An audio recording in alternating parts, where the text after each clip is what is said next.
In Quebec are preparing to enter into an interprovincial carbon trading scheme agreement. This flies in the face of the federal position on the environment. And joining us to talk about the implications of this is the Federal Environment Minister, John Baird. Good afternoon. Great to be with you.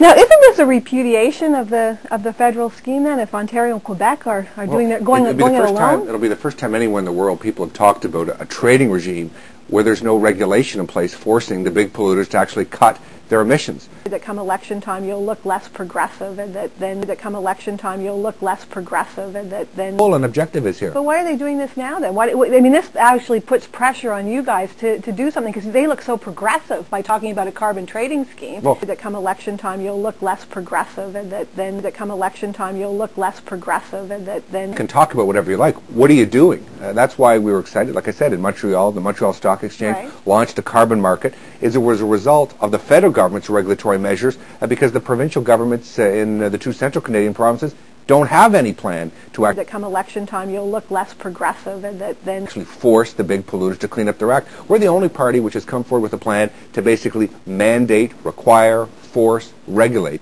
the greenhouse gases which have been skyrocketing to go down. Yeah, and we think it's the right one to do. So a cap and trade scheme won't do that between the provinces. That come election time you'll look less progressive, and then 50 states and 10 provinces. There's actually only one single government today up and running, forcing the big polluters to cut their emissions. And believe it or not, it's Alberta. And Canada will be the second one to join them in the coming months. How strong is Alberta, though? It's not as strong as we'd like. We're Ontario and Quebec. But the reason people are worried, in fact, Jim Flaherty, your colleague in cabinet, is worried about the sort of pattern that come election time you'll look less progressive, and that come election time you'll look less progressive, and then toward system that is happening across Canada with the provinces bringing in their own environmental plans. We see BC with a carbon tax. BC is also talking about cap and trade with the western states in the U.S.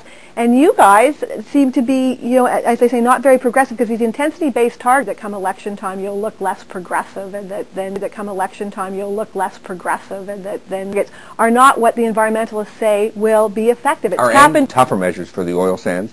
But we've got to reduce pollution everywhere. We've got to cut, whether it's in a smelting operation in Quebec or whether it's in a chemical company in Ontario or out in the oil and energy sectors in Alberta. And that's why our plan will be demonstrably tougher than anything Ontario, Quebec are talking about. The reality is they've been in government for 5 years now. They had their chance to do it. This is why the federal government has to step in and provide leadership. The premiers all get together. They can't come up with a consensus. The parties in the House of Commons can't. That's why we're coming in with an aggressive plan to actually force the big polluters to cut their emissions. Yeah, so is it that come election time you'll look less progressive, and is this a big mistake then, do you think, on the part of Ontario and Quebec to be? I think it's more about talk and political posturing than it is about cutting greenhouse gas emissions. So this is sit down with the provinces and for a First Ministers meeting and talk about this, because you're not worried about that come election time you'll look less progressive, and that come election time you'll look less progressive, and then everybody going off in different directions. I mean, that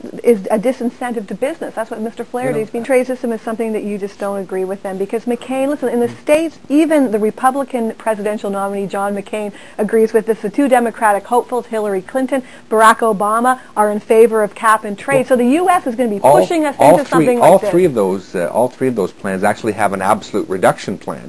In the Ontario-Quebec model, they just want to trade for the sake of trading. That come election time you'll look less progressive, and that come election time you'll look less progressive, and What Mr. McGuinty could do is follow through on his promise to close the dirty coal plants in Ontario. The reality is, while coal production has gone down a little bit, the only reason that it has is because we've had warmer weather and we've had about 2,500 megawatts of new nuclear come online that Mike Harris started 5 or 6 years ago. Good old Mike Harris. And I don't think I love Mike Harris dearly, but I don't think he was. That come election time you'll look less progressive, and that come election time you'll look less progressive, and then fighting global warming when he privatized the nuclear plant. That's why we need to see these two governments in Ontario and Quebec get on with it and begin to cut greenhouse gases rather than talk about it. Well, that come election time you'll look less progressive, and that come election time you'll look less progressive, and then